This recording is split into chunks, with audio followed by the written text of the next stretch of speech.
Buldhana urban credit society शाखा कोथळी येथे सन 2022-23 व तत्पूर्वी खूप मोठ्या प्रमाणामध्ये आर्थिक गैरव्यवहार घोटाळा झालेला आहे, ज्यामध्ये बुलढाणा अर्बनचे संस्थापक अध्यक्ष राधेश्यामजी चांडक यांच्या सूचनेवरून रिजनल ऑफिसर सचिन झवर यांनी बोराखेडी पोलीस स्टेशनला लेखी तक्रार दिली। त्यानंतर 8 महिन्यानंतर बोराखेडी पोलीस स्टेशनला लेखी फिर्याद देण्यात आली, तोंडी फिर्याद देण्यात आली, ज्यामध्ये अनेक लोक आरोपी झालेत, जेरबंद झालेत, काही लोक सहारोपी झालेत, काही लोक जामीनवर आहेत आणि काही लोक आजपर्यंत कारागृहामध्ये आहेत। सांगायचं तात्पर्य असं आहे की आज या ठिकाणी कोथळी अर्बन शाखेच्या समोर दिनांक 15/12/2025 पासून शेकडो पीडित शेतकरी या ठिकाणी उपोषणाला बसलेले आहेत। त्यांच्या प्रमुख ज्या मागण्या आहेत की या ठिकाणी बँकेने आणि संस्थापक अध्यक्ष यांनी संगनमताने आमची फसवणूक केलेली आहे। या बँकेमध्ये अवैध सावकारी गेल्या अनेक वर्षापासून 9-10 वर्षापासून या ठिकाणी सुरू होती, ज्यामध्ये यांचे दर वर्षामध्ये ऑडिट होतात। भरारी पथक असेल, काउंटर ऑडिट असेल, आरोचं ऑडिट असेल, वैधानिक ऑडिट असेल, या सगळ्या गोष्टी या ठिकाणी प्रामुख्याने तपासल्या जातात फ्रॉडच्या संदर्भामध्ये, गैरव्यवहार संदर्भामध्ये।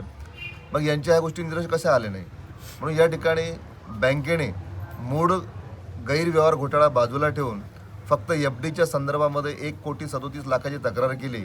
मात्र या ठिकाणी शेतकऱ्याला सहानुभूती दाखवून तुम्ही मॉर्गेज द्या, आम्ही तुमचं क्लिअर करून देऊ।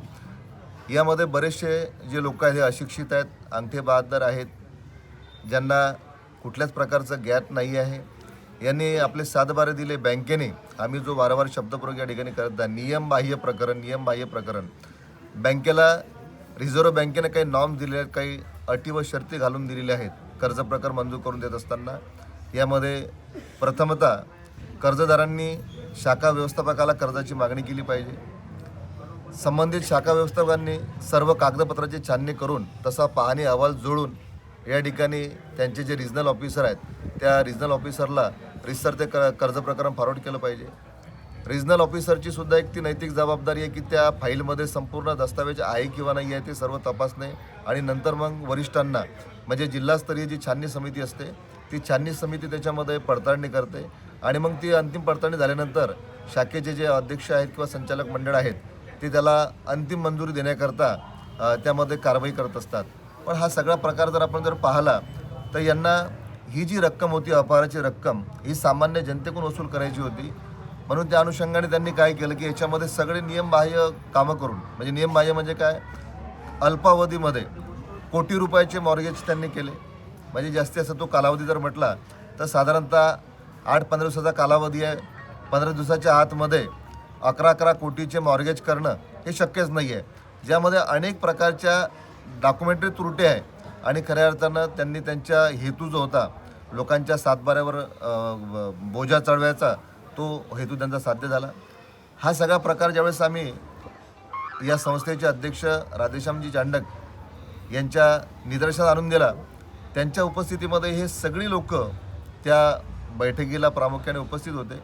आम्ही आमची बाजू मांडली की या ठिकाणी आपल्या चुकीच्या धोरणामुळे आज या ठिकाणी स्वर्गीय सुनीलजी भामद्रे या व्यक्तीचा हायपर टेन्शनमुळे, ब्रेन हॅमरेजमुळे त्याचा बळी गेला आणि अनेक लोक आत्महत्या करण्याच्या उंबरठ्यावर आहे। एक उदाहरण जर सांगायचं म्हटलं तर गिलोरी येथील एक कुटुंब आहे, ती व्यक्तीसुद्धा आज हयात नाही आहे, प्रकाश चव्हाण नावाचा व्यक्ती, की आज त्या प्रकाश चव्हाणवर जे काही लोन होतं तो गेल्यानंतर ते त्याच्यावर कायम आहे आणि आज त्या कुटुंबाला बुलढाणा अर्बननं सहानुभूती दाखवायला पाहिजे होती, तर आज त्या प्रकाश चव्हाणची पत्नी आणि मुलगा हा न्यायालयीन लढा बुलढाणा अर्बनच्या विरोधामध्ये देत आहे। म्हणजे एक प्रकारचं या ठिकाणी एकंदर जी वागणूक जर पाहिली, एकंदर जी भूमिका जर पाहिली तर या ठिकाणी भाईजींनी सुनील भामद्रेच्या कुटुंबाबद्दल सहानुभूती दाखवायला पाहिजे होती, प्रकाश चव्हाणच्या कुटुंबाबद्दल सहानुभूती दाखवायला पाहिजे होती।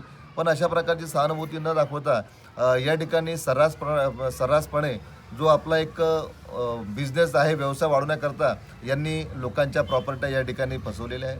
यांना माहीत होतं की या ठिकाणी हा खूप मोठा अपार झालेला आहे. म्हणजे म्हणून आम्ही या ठिकाणी म्हटलेलं आहे की बाबा यांनी लेखी तक्रार 7 महिने अगोदर दिली आणि 8 महिन्यानंतर फिर्याद दाखल करता. म्हणजे याच्या मधातलं जे अंतर आहे, या मधातल्या अंतरमध्ये यांनी लोकांना कन्व्हेन्स केलं, लोकांना भूल थाप्या दिल्या. काही धनगर समाजाला सांगितलं की आम्ही तुम्हाला लोन वगैरे देतो मेंढरायचं, तुम्हाला काही आम्ही कर्ज मंजूर करून देतो. अशा प्रकारे लोकांना पुढचा पिक्चर जो होता की यामध्ये लोक जेलात जातील, व्यवस्थापकावर गुन्हा दाखल होईल, या सगळ्या गोष्टीची कल्पना त्यांना नव्हती. म्हणून या ठिकाणी लोक फसले आणि ज्या ते लोकांना अपेक्षा होती की आज ना उद्या आमच्या सातबाऱ्यावरचा बोजा कमी होईल, आम्हाला क्लीन चिट भेटेल, आमचं लोन या ठिकाणी पूर्णतः संपुष्टात येईल. पण असं नव्हतं. या ठिकाणी आज भाईजींनी ही भूमिका घ्यायला आम्हा सगळ्या लोकांना या ठिकाणी भाग पाडलं.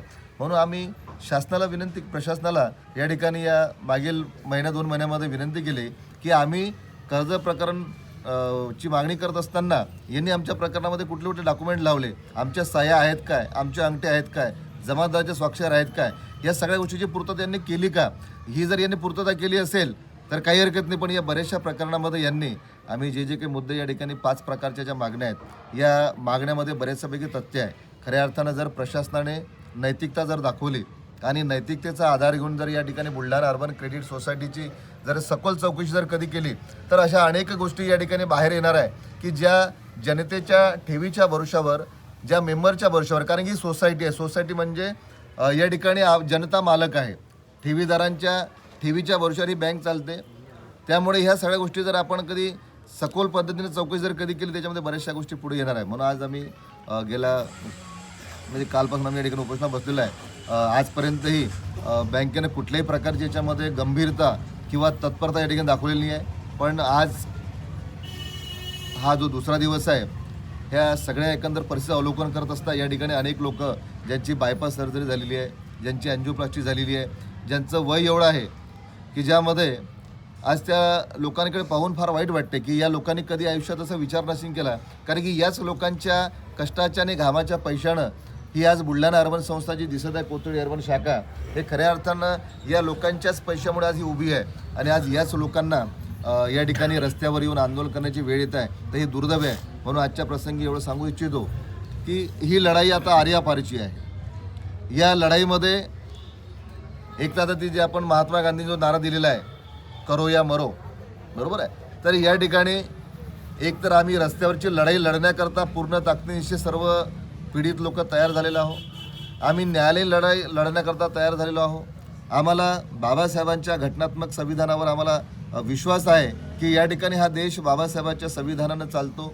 आम्हाला न्यायालयात जाण्याचा हा इथला या भारताचे आम्ही नागरिक म्हणून आमचा अधिकार आहे. म्हणून आमच्यासमोर किती मोठी व्यक्ती आहे आम्हाला त्याच्याशी घेणदेण नाही. आम्ही सनदशीर लोकशाही मार्गानं या ठिकाणी लवकरच या सगळ्या घटनेचा पर्दाफाश करून या लोकांना न्याय मिळवून देण्याकरता आम्ही सर्व सामूहिक प्रयत्न करू.